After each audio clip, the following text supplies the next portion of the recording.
স্বাগতম জনাইছোঁ আপোনালোক সকলোকে। মই আপোনালোকৰ সাগৰিকা। আজি আমি কথা পাতিব বিচাৰিছোঁ অভিনয় সম্পৰ্কে। কেমেৰাৰ সন্মুখত অভিনয় কৰাৰ যিটো হেঁপাহ সেইটো সকলোৰে আছে আৰু এনেকুৱা ধৰণৰ বহু নতুন অভিনেতা অভিনেত্ৰী আছে যিসকলে কেমেৰাৰ সন্মুখলৈ অহাৰ লগে লগে ভয় খাই যায় আৰু এনেই দেখোঁতে বৰ ভাল লাগে, কিন্তু যেতিয়াই লাইট জ্বলে, যেতিয়াই ডাইৰেক্টৰে একশ্যন বুলি কয় তেতিয়া লগে লগে ভয় কৰে আৰু ভয় কৰি কি কৰিম কি নকৰিম নিচিনা এটা অৱস্থা হয়। এইটো প্ৰায় মানুহৰে হয়। এইটো হোৱাৰ কাৰণ হ'ল যে কেমেৰাটোৰ লগত যিখিনি নতুনকৈ অহা অভিনেতা অভিনেত্ৰী তেখেতসকলৰ বন্ধুত্ব নহয় আৰু সেই বন্ধুত্ব নোহোৱাৰ বাবে সেনেকুৱা ধৰণৰ কথা হয়। এতিয়া কি কৰিব পাৰি? ইয়াৰ কাৰণে এনেকুৱা কি কৰিব পাৰি যিটো কৰিলে আমি কেমেৰাটোৰ লগত বন্ধুত্ব হৈ যাব আৰু লগতে কেমেৰা সন্মুখলৈ আহিলে ভয় নকৰিব, ডাইলগ সলসলীয়াকৈ ক'ব পাৰিব। আৰু কেমেৰাৰ লগত বন্ধুত্ব হোৱাটো বৰ জৰুৰী, নহ'লে একশ্যন বুলি কোৱাৰ লগে লগে ডাইলগ পাহৰিব, কেমেৰাটোলৈ চাই দিব বা কিবা মানে কি কৰোঁ কি নকৰোঁ নিচিনা এটা অৱস্থা হয়। ইয়াৰ কাৰণে মই এক্সাৰচাইজ বুলিয়ে ক'ব পাৰে, মই 5টা কথা ক'ব বিচাৰোঁ। যিসকল বিগিনাৰ্ছ, যিসকল নিউ কামাৰ, তেওঁলোকে এই 5টা কথা গুৰুত্ব দিয়ক। প্ৰথম কথাটো হ'ল যে আপুনি ৰাতিপুৱা হওক, দুপৰীয়া হওক, আবেলি হওক বা ৰাতি হওক, মই বিশেষকৈ ৰাতিৰ কথা ক'ম। ৰাতিৰ কথা ক'লে কি হয়, গোটেই দিনটোত আপোনাৰ লগত যিবোৰ ঘটনা ঘটিল বা আপুনি য'লৈ গ'ল বা আপোনাৰ অভিজ্ঞতাখিনি ক'ব পাৰিব। কিন্তু ৰাতি হয় কি, আপুনি কেমেৰাটো বহাই লৈ তাৰ সন্মুখত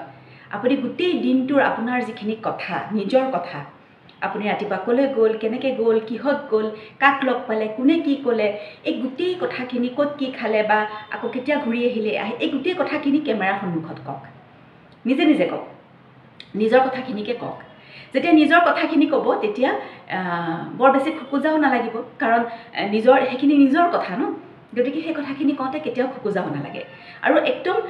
খুব ধুনীয়াকৈ খোলাভাৱে কথাখিনি কওক। আজি যিখিনি যেনেধৰণে কৈছে দেখিব, কালিলৈ কোৱাৰ তাৰ ধৰণটো অকণমান বেলেগ হৈছে, কাইলৈ ধৰক আৰু অকণমান ভাল হৈছে। ঠিক তেনেকৈ লাহে লাহে লাহে লাহে ভাল হৈ গৈ থাকিব নিজৰ কথাখিনিকে কওঁতে। এই কথাখিনি যেতিয়া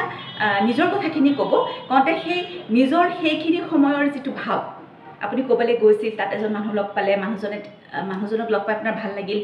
সেই ভাল লগা ভাৱটো বা কাৰোবাক লগ পাই বেয়া লাগিল, সেই বেয়া লগা ভাৱটো আপুনি যেতিয়া নিজে ক'ব নহয়, লাহে লাহে লাহে লাহে দেখিব আপোনাৰ সেই ভাৱ প্ৰকাশটো ধুনীয়া হৈ গৈ আছে। প্ৰথম দিনাখন হয়তো নহ'ব পাৰে, কিন্তু লাহে লাহে লাহে লাহে সেইটো হৈ যাব। গতিকে প্ৰথমেই নিজৰ কথাখিনিকে কেমেৰাৰ সন্মুখত কৈ কেমেৰাটোৰ লগত বন্ধুত্ব গঢ়ক। 2 নম্বৰ কথা হৈছে যে আমাৰ চবৰে ফেভৰেট এক্টৰ এক্ট্ৰেছ থাকে, আমাৰ প্ৰিয় অভিনেতা অভিনেত্ৰী থাকে। ঠিক তেনেধৰণে যিজন অভিনেতা বা অভিনেত্ৰী আপোনাৰ প্ৰিয়, তেওঁলোকৰ কোনো চিনেমা চাওক, মুভি চাওক, চাই পেলাই তেওঁলোকৰ কিবা ডাইলগ মনত কৰক বা লিখি লৈ পেলাই তেওঁলোকে কেনেকৈ কৈছে, ঠিক তেনেধৰণে আপুনিও ক'বলৈ চেষ্টা কৰক কেমেৰাৰ সন্মুখত। কেমেৰাটো বহাই লওক আৰু যদি ঘৰত কেমেৰা নাই তেতিয়াহ'লে মোবাইলৰ কেমেৰাটোকে লৈ পেলাই কৰি চাওক, তেওঁলোকে কেনেকৈ কৈছে সেইটো কৰি চাওক এবাৰ। তাৰপাছত লাহেকৈ অকণমান নিজেই সেই ডাইলগটো নিজেই ক'লে কেনেকৈ ক'লেহেঁতেন তেনেকৈ এবাৰ কৈ চাওক। লাহে লাহে দেখিব তেওঁলোকে কোৱাৰ উপৰিও আপুনি বিভিন্ন ধৰণে সেই ডাইলগটো ক'ব পৰা হৈ গৈছে। এইটো হৈছে 2 নম্বৰ টিপ। 3 নম্বৰটো হৈছে যে আপুনি এটা ডাইলগ, যিকোনো এটা ডাইলগ, আপুনি ধৰক যেনে মই আম খাই ভাল পাওঁ বা মই কঁঠাল খাই ভাল পাওঁ বা বৰষুণ দিলে মোৰ ভাল লাগে, এনেকুৱা যিকোনো এটা লাইন, আপুনি যিকোনো এটা লাইন আপুনি লৈ পেলাই সেই লাইনটো 5টা ইম'শ্যনত আপুনি কেমেৰাৰ সন্মুখত কওক। কেমেৰাটো বহাই ল'লে তাৰ সন্মুখত আপুনি 5টা ইম'শ্যন, 5টা অনুভৱেৰে কওক। হয়তো কোনোবাটো হাঁহি ক'লে, কোনোবাটো কান্দি ক'লে, কোনোবাটো খঙত ক'লে, কোনোবাটো মৰমত ক'লে, কোনোবাটো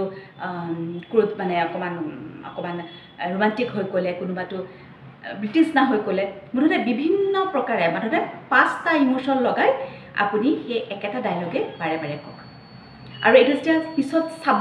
চাওঁতে আপুনি গম পাব যে এইটো ইম'শ্যন এইটো এনেকুৱা, আচলতে অকণমান এনেকুৱা হ'ব লাগিছিল, নিজে নিজে গম পোৱা হৈ গৈ থাকিব। এইটো হৈছে 3 নম্বৰ। আৰু বাকী 2টা কেমেৰাৰ সন্মুখত নকৰিলেও হ'ব, সেই 2টা বাহিৰত কৰিলেও হ'ব, কিন্তু এই 3টা কেমেৰাৰ সন্মুখত কৰক। এইখিনি কৰোঁতে আপোনাৰ এনেকুৱা হ'বগৈ এটা সময়ত যে আপুনি কেমেৰাটোৰ লগত আপোনাৰ এটা বন্ধুত্ব হৈ যাব। আপুনি কেতিয়াও কেমেৰাটো দেখাৰ লগে লগে কেতিয়াও আপোনাৰ ভয় আৰু নাথাকিব কাৰণ বিভিন্ন ইমোশ্যন বিভিন্ন ডায়লগ নিজৰ মতে নিজৰ কথা বিভিন্ন সিচুৱেশ্যনৰ কথা আপুনি ইতিমধ্যে কেমেৰাৰ সন্মুখত ক'বলৈ আৰম্ভ কৰিছে গতিকে এই তিনিটা কাম কেমেৰাৰ সন্মুখত কৰক আৰু দুটা কথা মই ক'ব বিচাৰোঁ সেই দুটা কথা কেমেৰাৰ বাহিৰত কৰিব পাৰে সেইকেইটা হৈছে প্ৰথমটোৱে হৈছে দীঘলকৈ উশাহ লওক একদম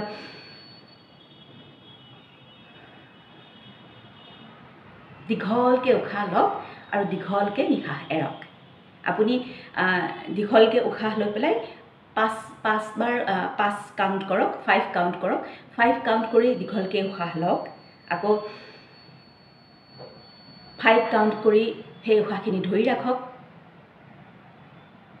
আকৌ 5 কাউণ্ট কৰি সেইখিনি নিশাহটো এৰক এই দীঘলীয়া উশাহ নিশাহে আপুনি যেতিয়া সংলাপ ক'ব এই সংলাপ কওঁতে বহুত সুবিধা কৰি দিব আকৌ হামিঙো কৰিব পাৰে এই উশাহ লওঁতে আপুনি হামিং কৰিব পাৰে যেনে উশাহ আপুনি ল'লে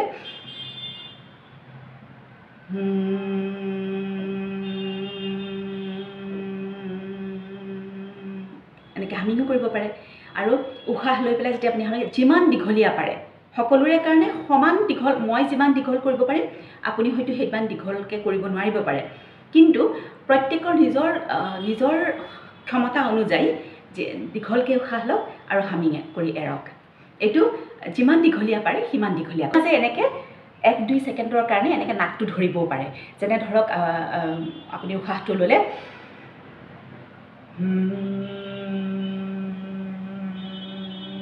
এনেকৈ নাকটো বেছি সময় নহয় 1 বা 2 ছেকেণ্ডৰ কাৰণে এনেকৈ নাকটো ধৰি পেলাই যদি হামিং কৰা যায় তেতিয়াহ'লে এই হামিং যিটো ভিতৰত কৰা যায় সেইটো খুব সুন্দৰকৈ অনুভৱ কৰা যায় সেইটো ভিতৰি অনুভৱ কৰা যায় গতিকে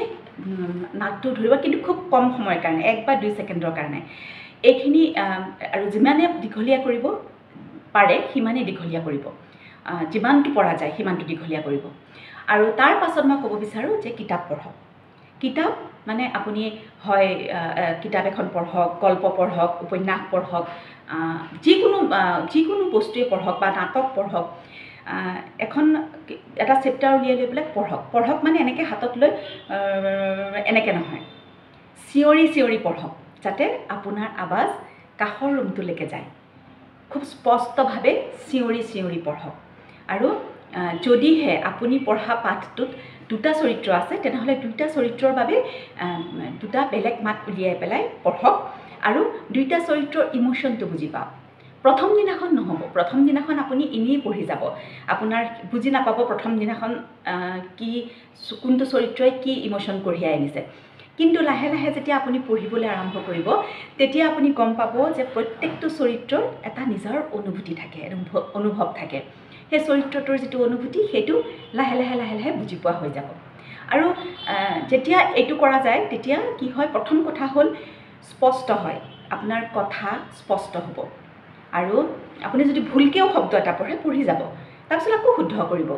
গতিকে যেতিয়া ডাঙৰকৈ চিঞৰি পঢ়া হয় তেতিয়া স্পষ্ট হয় প্ৰথম কথা হ'ল মুখৰ উচ্চাৰণ খুব সুন্দৰ হ'ব আৰু স্পষ্ট হ'ব আৰু যেতিয়া আপোনাৰ হাতত এখন চিত্ৰনাট্য পৰিব যেতিয়া কেমেৰাৰ সন্মুখত অভিনয় কৰিবলৈ যাব আৰু আপোনাৰ হাতত এখন চিত্ৰনাট্য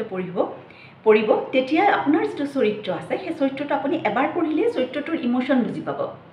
প্ৰতিটো ডায়লগ কেনেকৈ ক'ব লাগিব সেই কথাটো নিজে বুজি পাই যাব কোনেও আপোনাক শিকাবই লগা নহ'ব গতিকে তেনেকৈ কিতাপ পঢ়া বা উপন্যাস পঢ়া বা গল্প পঢ়িলে কি হয় সেই চৰিত্ৰটোৰ বিভিন্ন ধৰণৰ সেই চৰিত্ৰটোৱে ক'ব বিচৰা বিভিন্ন কথা বিভিন্ন নিজৰ অভিজ্ঞতা নিজৰ অনুভূতি নিজে লাহে গম পোৱা হৈ গৈ থাকিব গতিকে চৰিত্ৰটোৰ মাজত সোমাবলৈ সুবিধা হ'ব আৰু যেতিয়াই আপুনি ডাঙৰকৈ স্পষ্ট ভাষাত কিতাপ পঢ়িব তেতিয়াই আপোনাৰ জিভা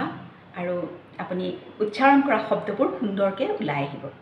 আৰু এই কথাখিনি মই যিখিনি নতুন নৱাগত আহে সেইখিনি ক'লোঁ সেইখিনিকে আৰু নৱাগতসকলে মই ভাবোঁ এইকেইটা মই এক্সাৰচাইজ বুলিয়ে কৈছোঁ তেওঁলোকে সেইটো কি বুলি ভাবে মই নাজানো কিন্তু এই কথাকেইটাত যদি অলপ গুৰুত্ব দিয়ে তেতিয়াহ'লে কেমেৰাৰ সন্মুখত অভিনয় কৰিবলৈ একেবাৰে ইজি হৈ পৰিব উজু হৈ পৰিব আৰু কেতিয়াও এনেকুৱা নালাগিব যে কেমেৰা দেখাৰ লগে লগে